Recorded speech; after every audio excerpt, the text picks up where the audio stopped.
Hello, everyone. Welcome.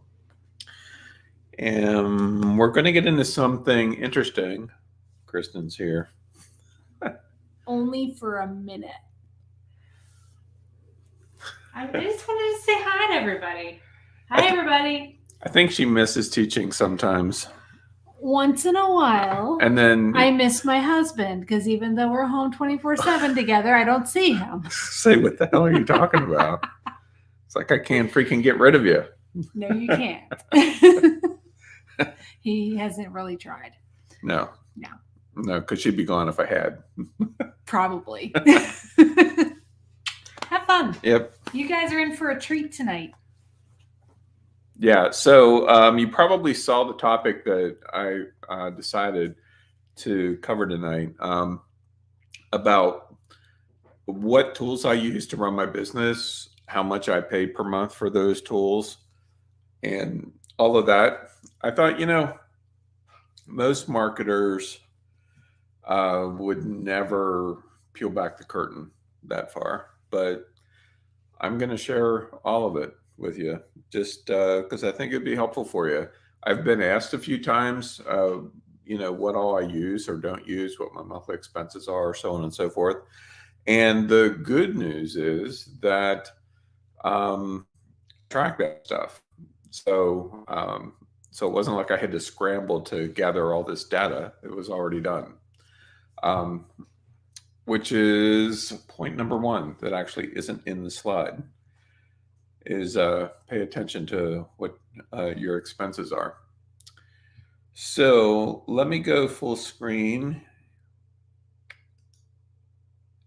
and do an official introduction for the sake of the recording. You can tell it's not as huge a topic because the number of people here so far is half of what it normally is whenever I teach all the goody creative stuff, but that's okay. Hello, everyone. Welcome to Expert Media Webinars. This is your host and teacher, Tony Leidig. And I should get like one of those soundtrack buttons, when people cheer and stuff when you push the button. I think that'd be fun. But anyway, as I mentioned before we officially kicked off things tonight, I thought that it would be helpful for all of you to share my personal paid business and creator tools. So all of the services that I use to make all the magic happen, all of the tools that I'm currently paying for, there's obviously free tools, and I don't have those in the list tonight because, well, they're free. And one thing as a qualifier is that there are a number of tools that I pay for yearly just because it's cheaper, or quarterly, or every 6 months, or whatever. So with those specific tools and services, I did the math and broke it down as far as what the monthly cost would be. But just understand that in some cases, these are like beginning of the year or middle of the year expenses that hit you all at once. And most of them offer monthly expense, but again, usually you can save anywhere from 20 to 40% by paying for a full year up front, which normally I'm a big fan of. And so, all right. Yeah, and you guys are going to get rewarded at the very end with some more tease images from the next course that I'm going to be teaching. So let's get into it. All right. So the services that I use for Expert Media Group, which is my company, and I have it broken down into, this is what I use for my primary company, my online teaching business, the services, the software, all of that. And I'll explain why as we get on through it. And then I also have a screen that will share like ancillary ancillary services and software that I use for my main business sometimes, but like, I have Shopify for Magical Bear, and I have Squarespace accounts and stuff like that. So, we'll talk about that as we get to it. So first things first, Keep, also known as Infusionsoft, is my shopping cart, basically. It's what tracks all of your purchases. It's what gives you access to everything on Expert Media Hub. WP Engine is the hosting company that I use. That's where Expert Media Hub is currently located, is on WP Engine. I really like them as a hosting company a lot. I've used several over the years, and they are very easily the best that I've used, easily, because they're awesome, and they're not expensive at all. Memberium is the software that I use in conjunction with Infusionsoft to control all of your memberships and those kinds of things. It's probably the best platform. It's basically a WordPress plugin that communicates back and forth between Infusionsoft. So whenever you type in all your login information, Memberium is what controls what you have access to. Technically, Infusionsoft does, but Memberium makes it happen. FuseDesk is also an add-on to Infusionsoft. I'm still using it. It's a support tool. I'm still using it. I'm still paying for it just for tracking purposes, although I don't do my support through FuseDesk. I do it through Expert Media Community, which we'll get to here in a minute. All my sales pages are on ClickFunnels, and I like ClickFunnels because of its ease of use and flexibility. I think it's ridiculously expensive for what it does, in my humble opinion, because they have a bunch of add-on stuff that I don't use and I don't need to use. And so I'm paying for it, but I'm not using it. And their lower cost option will not work for my business. So I'm kind of stuck right now. And I'm not a big fan of moving 200 or 300 sales pages. So for now, it is what it is. Mighty Networks is the service that powers Expert Media Community. And it works pretty well. I mean, for being a new software service, it does what it does extremely well. I haven't had any negative hiccups with it or anything like that so far. The only negative that I would say, which isn't a fair negative, would be that I'd love to see them expand some of the tools that you can use within it, and they are adding on a regular basis. But like, as a simple for instance, I mentioned last week about how we're going to have the Art Expo coming up starting in March, right? So I'm going to be running that in the Facebook group because Mighty Networks can't handle the possible volume that we could experience. And so, like, even with surveys and stuff, they have a limit of how many items that you can add, which is why the last survey that I ran in Facebook in the Expert Media Webinars group versus on Expert Media Community. That's the only reason why. No, Debbie, Mighty Networks they may have a WordPress plugin, perhaps, not that I've seen, but it's a hosted solution on their site. And so I have a URL, Expert Media Community, that points to them the way I have it set up. StreamYard is what I am using to talk to all of you right now. And it works pretty well. I just noticed they've been adding some really cool tools, which I like. And I just noticed as we were firing it up tonight that they just, between last week and this week, added support for a second camera. which is awesome.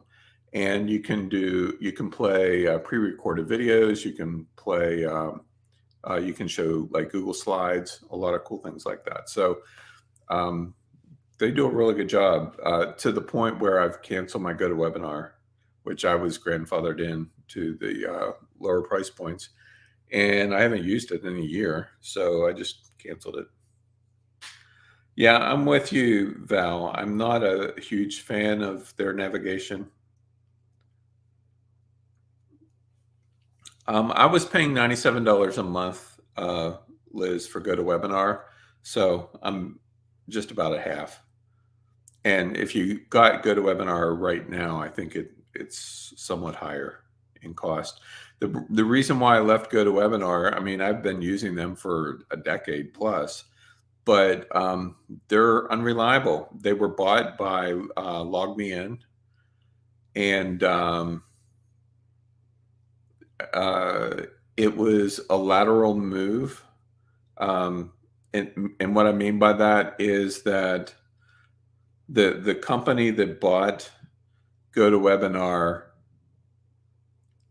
if anything, they've screwed it up. Like, it's like, oh, yay, we acquired this, and then not doing anything new. The biggest issue that I encountered with it is that people weren't receiving emails with the join links, especially the presenters. Like, every single time in the last year and a half that I've been hosted by anybody who's still using GoToWebinar, Jay, Daniel, whoever, James Jones, I never received the join link, and pissed me off. Like, they had to manually send it to me. Yeah, I agree with you, Suzanne. I like to chat better anyway. I mean, you know, YouTube obviously is a very robust platform, which is what StreamYard plays into, but it also supports other platforms. So in other words, I could simulcast this on Facebook and other places as well simultaneously. But I'm mostly just sticking to YouTube. For email, I've been using Aweber and Sender, and it's interesting. The price point is very, very similar. I think between the two, Aweber's probably a little bit more robust, but my delivery rates and open rates are very, very similar between the two platforms. I can also email through Infusionsoft, but I don't very often for one specific reason. You know, sometimes there's folks out there that think, oh, I'm getting too many emails from Tony, and then they unsubscribe. But guess what happens when you unsubscribe from that email? You don't receive your login info from your purchases. That ain't smart. So rather than run that risk, whenever I have a bunch of new customers come in through an affiliate webinar or something, I just port them into Sender. That way, if somebody subscribe or unsubscribes, no biggie. But I have very few unsubscribes compared to some, because I don't beat y'all over the head, you know, every 6 hours or so. Suzanne asks, why two email services? Flexibility. I pit them against each other. Some services do better to certain types of email addresses than others. And so it's more about deliverability, in hopes that, you know, if any of you still, for whatever random reason, have a Yahoo or AOL or, you know, any of the other crazy email services that don't deliver your mail, hopefully one of the two will get through. Because like Yahoo is horrid, and Hotmail too, horrid at delivery. Like, most of the time, the emails don't even get through. My number one customer support question is, I didn't get my login information, or blah, blah, blah. And it almost every single time they have a Yahoo, Hotmail, or AOL, or live.com. Jesus. Like, why didn't somebody kill these things off already? and so it's, so that's why. Leslie says, I appreciate the fact that you don't send emails every day or even every few hours. Yeah, I pay attention. I mean, yes, I'm a marketer, and obviously I want to make people aware of the courses that I'm selling and all of that. Otherwise, how would they know?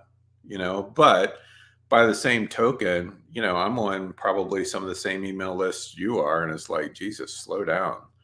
It's like every day, multiple times a day. And I'm just not like that. As a matter of fact, whenever I logged in to send out the email for tonight's webinar, I told Chris, and I'm like, oh crap, I haven't mailed in 5 days. and that's just it, and so, and see, Val says that she doesn't get my emails despite trying everything. I don't know if you have a Gmail account, but that'd be my first recommend. But that's also why I post to Facebook and Expert Media Community.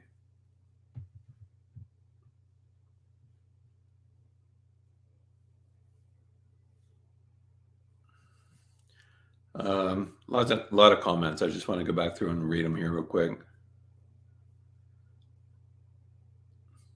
Roxanne says, we love your methods. Thanks. Why dumped everyone else and stick with you? We like your teaching methods and that you always have valuable info to share. Well, I appreciate that.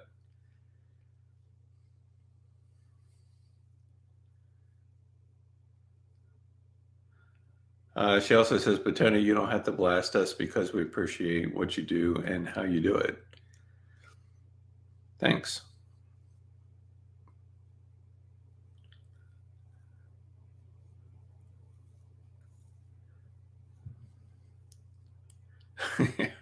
I believe it, Thomas, that you get emailed. It's crazy sometimes. And, I've been at this long enough now that some of them I stay subscribed to just for the chuckles, because, some of the things that they say, it's like, really, you're trying that now? And, me, I like to call bullshit, just because, there's so many things that people try to say and do to tap into the whole FOMO thing. And, like I said, I think it was last week or whenever it was, we're full in our webinar. You better hurry up and jump on now. Said every marketer ever, except that it's never been true ever. There may only be one time that I can think of in 15 years where that was true.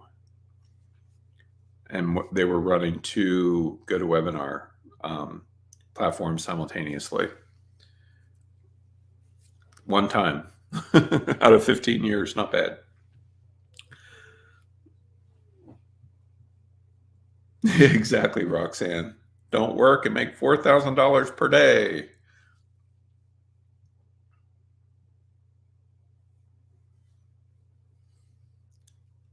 Yeah, if the mail gets through, Jim, I mean, Hotmail's fine. A lot of people don't understand about whitelisting, and sometimes it just doesn't even work. I found that personal emails, ones that are run through a domain that you own, those are typically reliable, and Gmail seems to be fairly reliable for whatever reason. Amazon AWS, I also use normally for like the specialty PDFs that I send out every so often. Those are hosted there. I also use it to back up some of my video files and stuff like that. $15 a month though. I mean, they've really lowered the price compared to what it used to be back when I first started using it, like 2008, I think, when I first started using AWS. Man, I was paying $300 or $400 a month. And Dropbox, of course, just because you never know when you need to access files on the run. So, so this is my core services that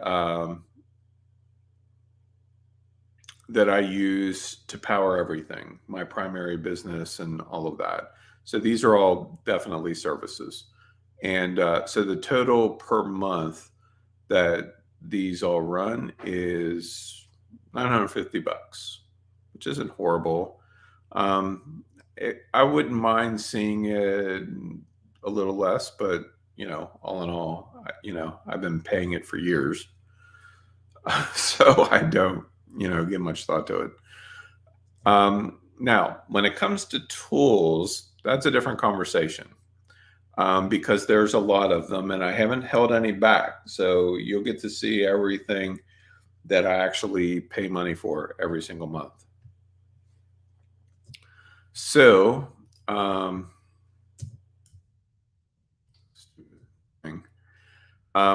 Adobe Suite, obviously, right? I mean, I've been using Adobe forever, or at least since 1992. Is when I started using Photoshop. That was before InDesign even existed.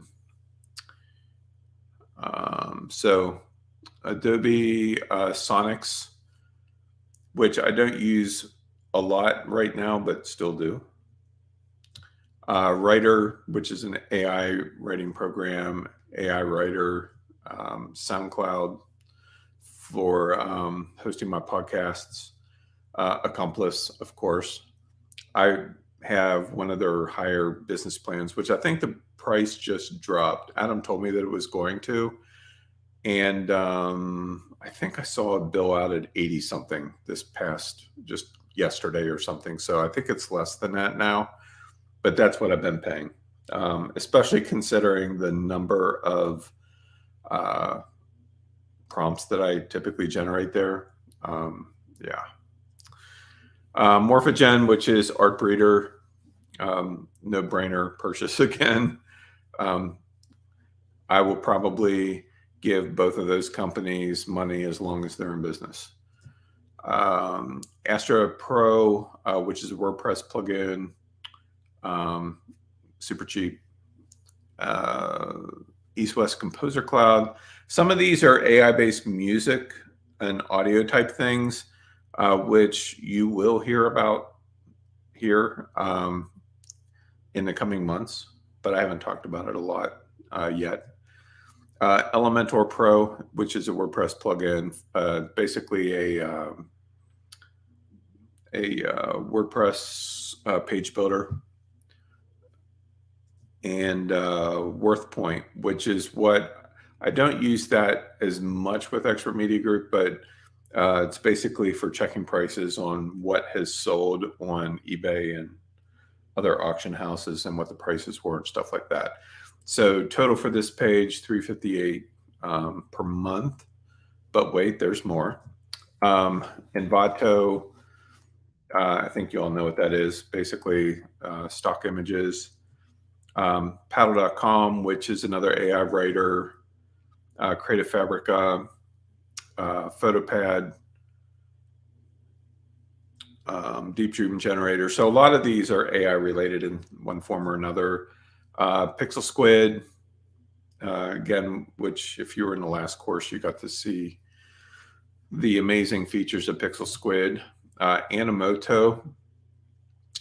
This is a service that I don't always use a lot. We probably use it more for Nerdvana than anything, for creating videos. I've been a subscriber and payer, whatever, to Animoto since the day they launched, which has been years. At least, see, they launched in like 2007 or 8, and I've been paying them money every month since then. It's just really good, solid platform for generating quick videos. NextMuse, FreePick, another great subscription. Grammarly, which is an AI grammar editor that works as a Chrome extension, to correct me when I don't speak properly. And Office 365, of course.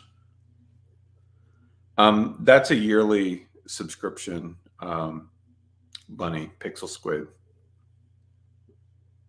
It's like 50 or 60 bucks a year, or whatever the math works out to. No, not even that much. It's not a lot.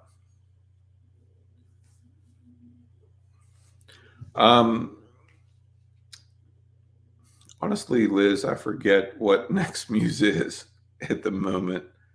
Do you ever have those times when you draw a blank?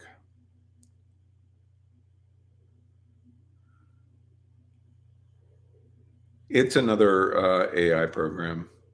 I just looked it up. That turns photos into art. So NextMuse is more neural style transfer.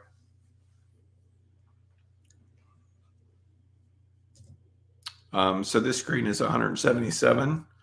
And then next up, we have, these are tools and services that I use for other businesses and other reasons. Sometimes there's crossover in the expert media group, sometimes not so much, as you'll see. So Shopify for Magical Bear right now is $35. Squarespace, I have two different accounts. One is a very basic account, and the other has a couple extra bells and whistles for some other ventures like TonyLowdy.com, which is being rebuilt. Skillshare, just a great place for learning, for gaining access to great courses and all of that. So I think that's, money well spent also. SmugMug is where I host, like if I do photo sessions or anything like that for clients, which I don't do hardly at all these days. They are stored on SmugMug. I've been using them for years, and they've really dropped the price actually a lot compared to what it used to be. MyHeritage, I do a lot of genealogy and ancestry stuff. I've taught a couple courses on it. These prices are lower per month because I pay yearly. So, it's like a $300 shot in the arm from both of these guys. Genome Link, Archives, newspapers.com, all of those are genealogy related in one form or another because I do a lot of research with that. And I thought about teaching another course. I've done two so far, but y'all don't seem to be that interested in it, so I probably won't. Except for Mary Hoyer, God bless her. She's a beast when it comes to genealogy. She's awesome. I don't know if she's here tonight, but she's awesome at genealogy. So this page is 196. So just to give you an idea of totals, my normal, like all of the software, all of the services, everything cooks out at about $1,700 a month. That's what it costs to run my entire business. Okay, everything that I do. Now, there's a few things that it don't include, like my internet connection, which we have Xfinity or Comcast, whatever you want to call it. And, things like that I don't have figured in here, or the cost of my cell phone, those kinds of things. But as far as software and services, that's it. It's not horrible, I don't think. Could I do it for less? Sure. Suzanne asked, what do you use for backup? A stack of 8 terabyte drives. I have two 8 terabytes and a couple 4 terabyte drives, and then I have a NAS system, which I don't currently have hooked up because it's packed up to move. But that'll be probably 20 terabytes when it's all said and done, and it has plug and play hard drives. And it makes duplicate copies of all the files. So I have a lot of storage, to say the least. Bunch of it right now. I'm just running off of my hard drive on my iMac, which is what I'm using, iMac, and then I have 2 Western Digital 8 terabyte drives connected. And that's all the backup and storage that I have currently. I don't know if it's stable long term or not. It's stable enough to be. I mean, I have every drive that I've ever owned, and they all still work. So, so I guess, you know, fortunate.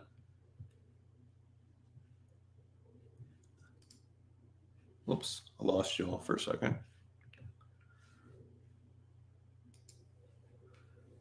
Let me. Okay.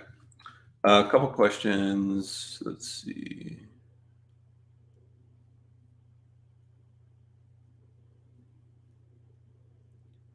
Well, I think you all know that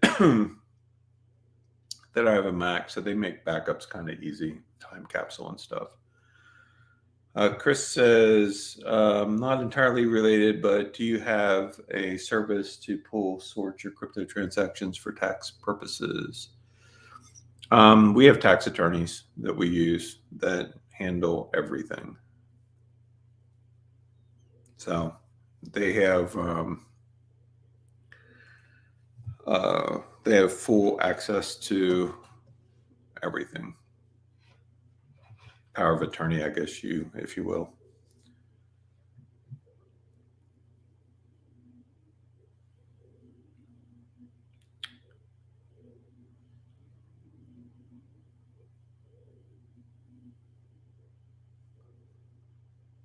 I don't use any special file copies, Simon, other than time capsule on the Mac and drag and drop. So like once I have files done, I move them onto one of the drives. And for the really important files, I dump them up into AWS, Amazon. And one of the things that I'm getting ready to do after the move is Amazon has multiple layers of storage. They have like long-term storage and all of that, which I think they call glacial storage or something to that effect, where you want to put stuff just to keep it locked away as a backup should you ever need it.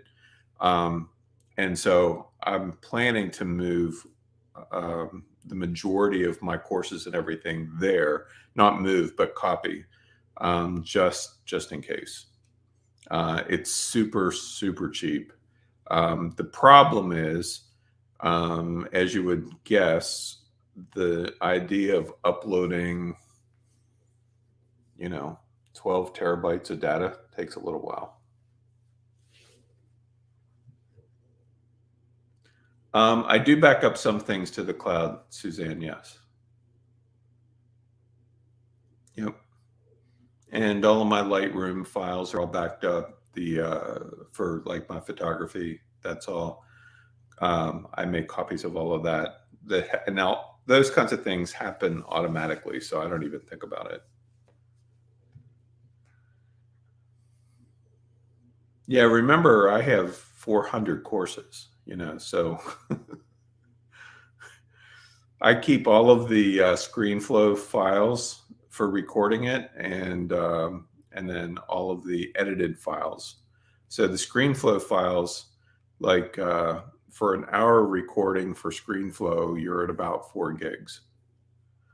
And then the edited compressed version that you all get access to is significantly smaller, probably 500 to 600 megs per hour, something like that, the compressed versions. Liz asked, does your hosting cost include daily backups or something similar? Yes. Yep. And I have a fun number of tools that I also have access to that allows me to dig into track data. Every so often I need to see if somebody's accessed the site or where they've accessed it and when and how long and all of that.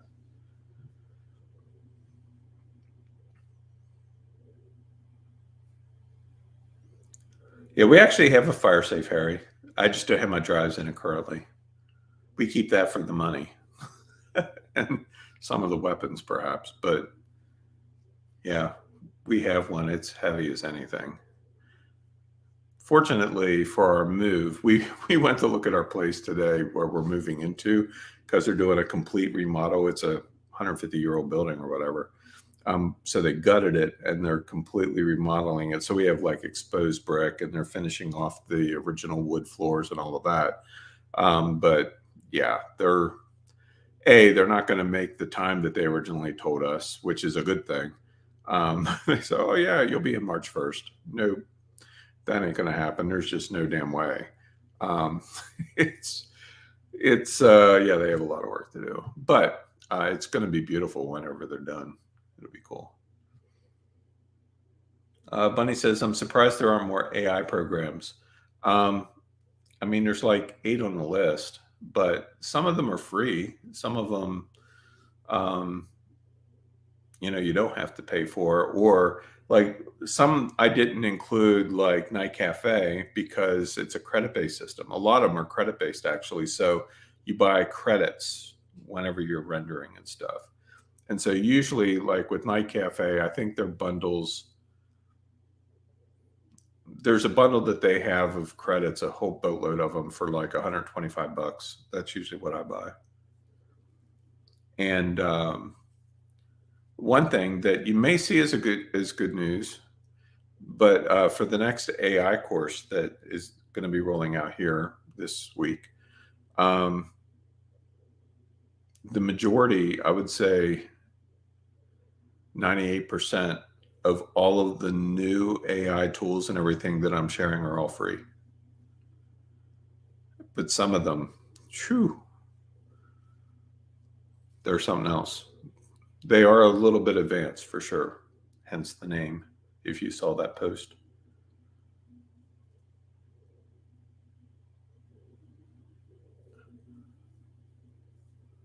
Thanks, Simon. I'll check that out. He said separate pay as you go. Internet connection might help you to upload extra data without the loss of your main connection and getting an extra contract. Yeah, whenever I'm ready to start doing those data dumps, I'm definitely going to look at options for sure. Debbie asked, any interest in your house? Roxanne asked the same.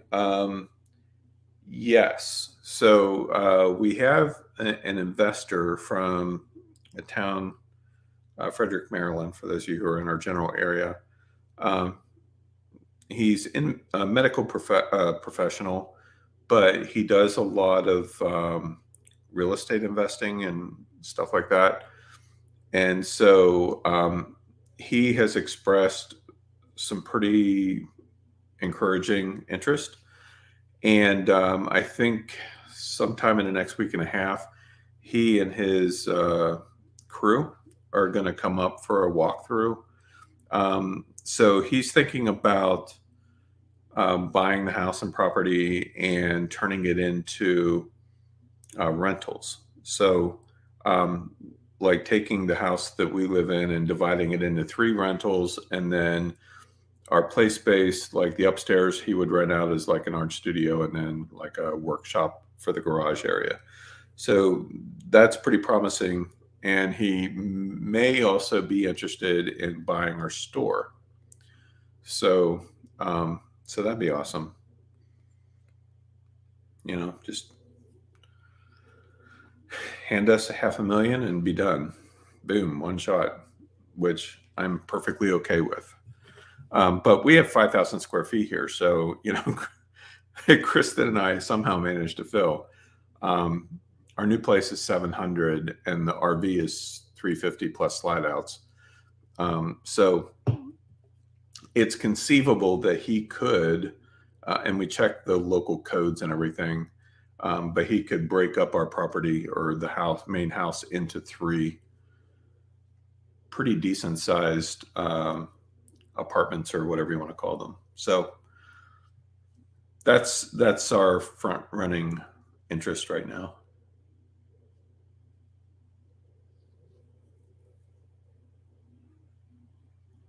I haven't encountered any issues, Harry, with any of the AI. I haven't had any problems at all.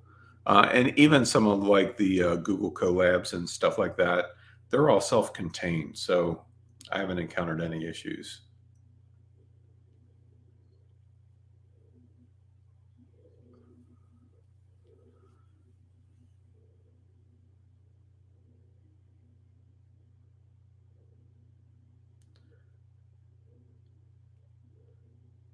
Simon says Google Colab is free too, slow but free. See, I don't mess with slow. I have Colab Pro. So that way you can get access to faster computers and cards and stuff. And it's not expensive. It's like, what, $10 a month for Colab Pro.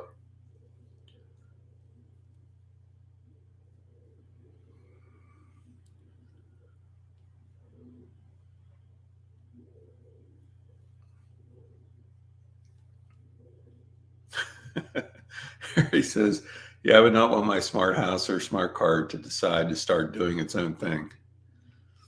Well, I don't have a smart car, and we've tried to limit going overboard with the house.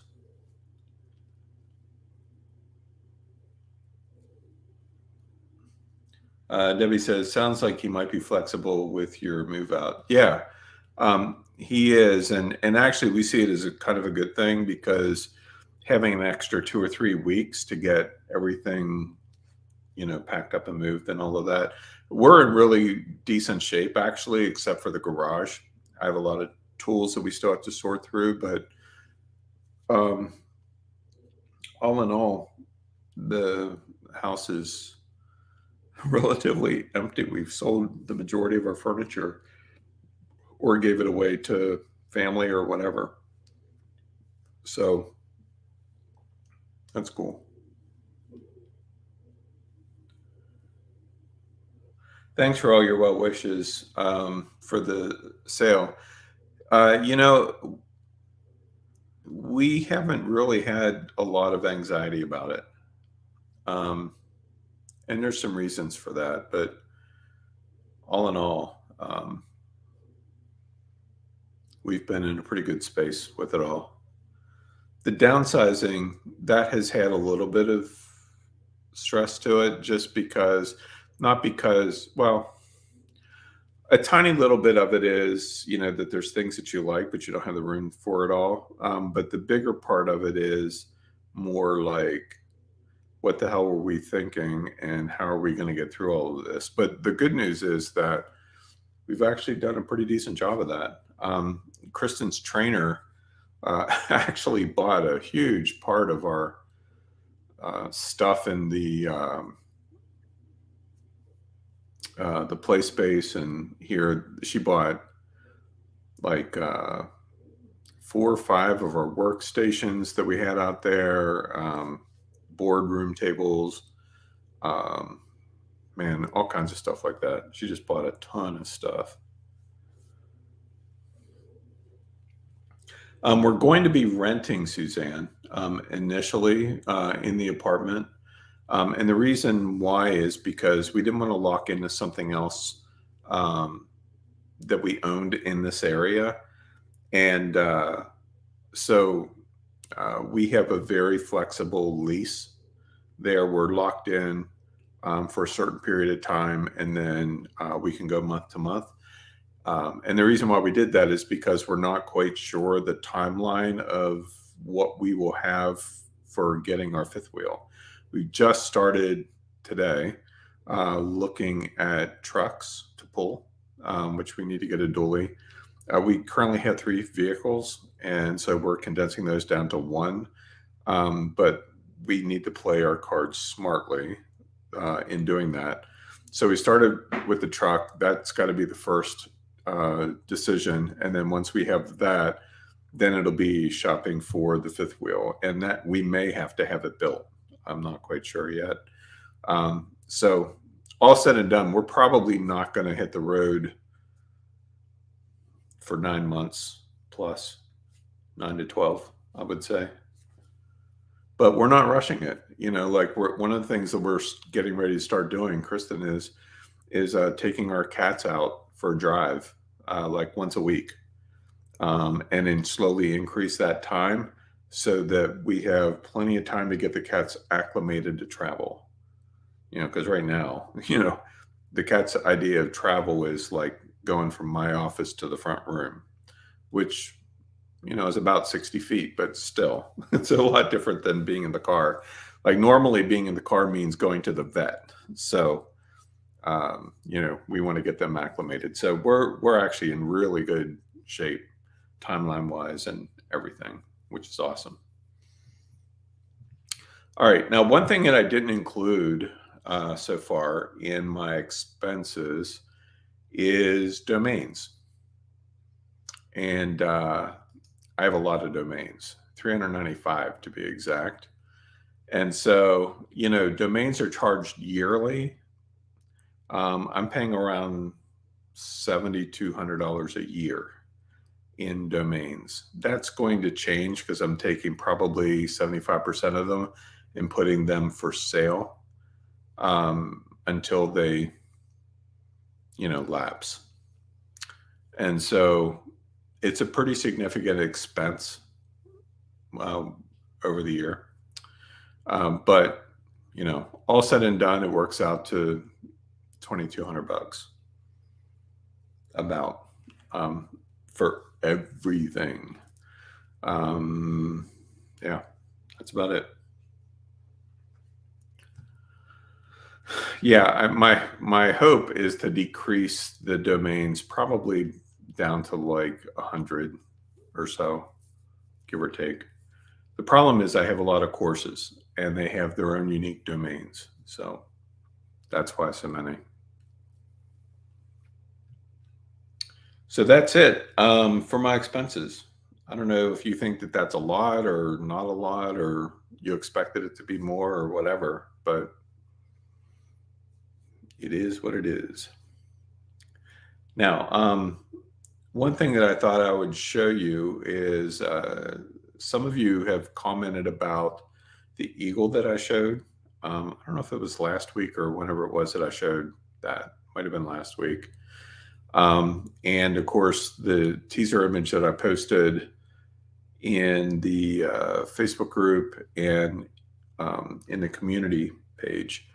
But I thought that I would show you a couple more teaser images from the new course, which is called AI Art Creator Advanced Strategies.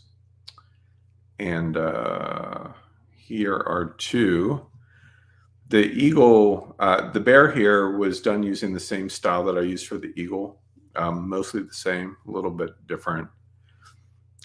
This image on the left is using this one, and the one that I posted in the Facebook group is using a new type of AI that I just started using. And it's something else, the way it handles detail and everything. As you can see, the level of detail is insane. And you can't accomplish it using any of the current AI tools that I've been talking about. But one thing that I will say, this particular image, 7 hours of render time. I literally started it before I went to bed, and when I got up the next day, I stopped it. It wasn't even done. I stopped it but you'll find out how and why and all of that as we get to that. But this series here, the bear, the eagle, the method that I'm using to accomplish this is easier than you might think. It's pretty crazy how it works. But I have a lot of brand new tools, some of which you've not even heard of ever before. Guarantee you that. Of course, some of our more familiar programs have been updating a lot and adding a new feature. So we're going to get into all of those things. It's going to be a lot of fun. I'll probably email about it on Thursday, I'm thinking, because I don't have the site done or anything like that. I don't think there's a person in the middle of the picture on the left there. Maybe if you like squint real hard and put your hand in front of your face, maybe you'll see one. I don't know. But yeah, some very interesting experimenting for sure. Yeah, I think it's going to be Liz. Liz says, I'm a bit lost with the new Accomplice updates. I am going to be covering those in the new course. A lot of people are, just because of how Adam restructured parts of it. But I think that once I explain to you and show you how they really work, you'll get it right away. And as a matter of fact, there's a couple features that none of you have probably experimented with in Accomplish yet that you can do. I've been testing some things and breaking the software. I think I've broken it 3 times so far in the last week. And I keep getting these emails from Adam. Oh, you found another bug. Thanks. Because I push it pretty darn hard. But yeah, I'm going to be talking about all of that. Anybody have any comments or questions before we wrap this one up?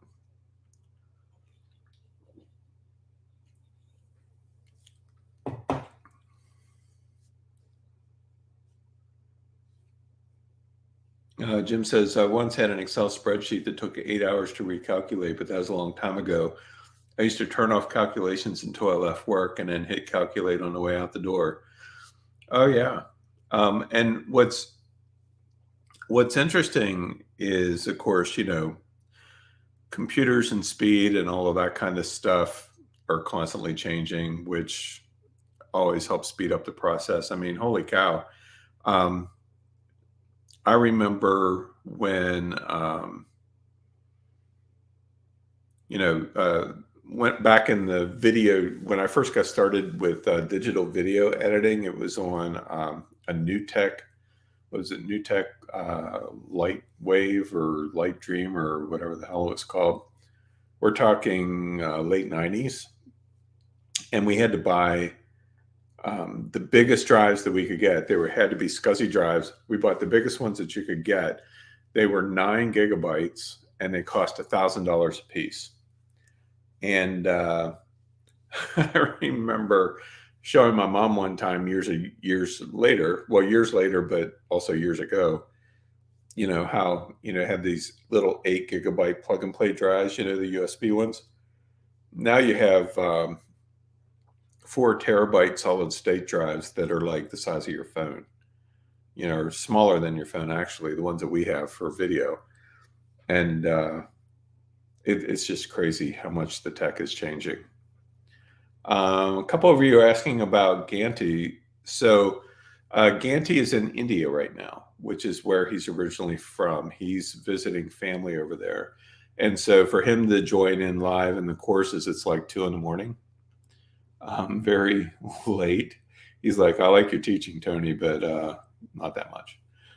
So I think he's returning from India the end of this month or beginning of next month, somewhere around there. But yeah, he's always very interactive.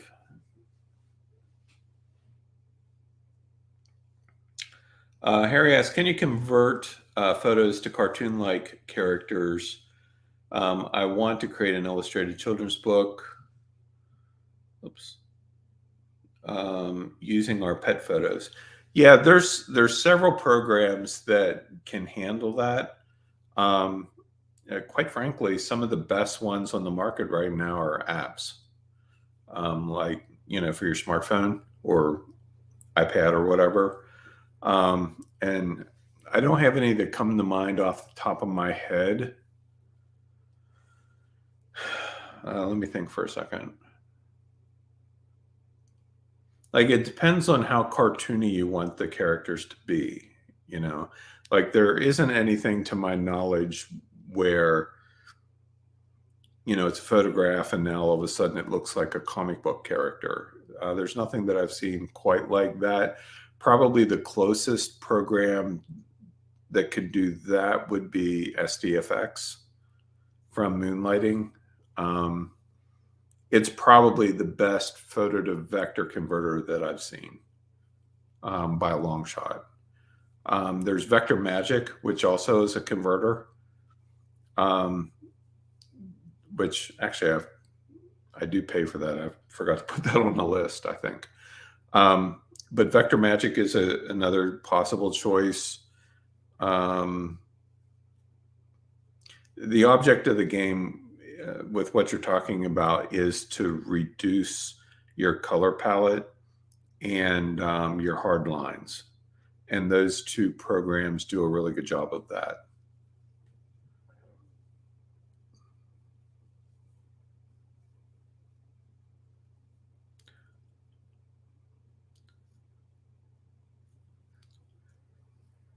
Imtano moved fairly recent and moved from California up to, well, I won't say where he moved to because of reasons why, but yeah, he's been involved in some other things. We talk every so often.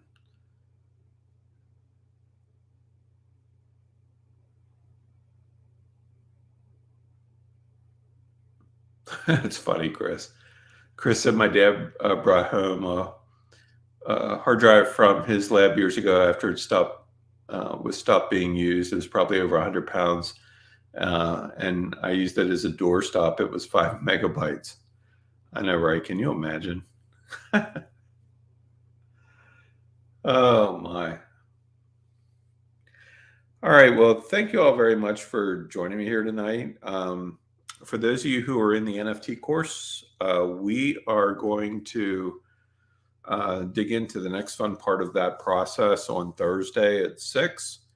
And basically, once your collection of art images is done, what's the next part of the process to get it up on the marketplaces and all of that? That's what we're going to be talking about on Thursday. So it'll be a lot of fun. And thanks for the comments on the bear. I thought it turned out really good. Believe it or not, it took me about 5 minutes. And that included the AI renders. So you'll see. It's pretty amazing, but simple. All right. Well, thank you all very much. And I will see you next Tuesday. So good night, everyone.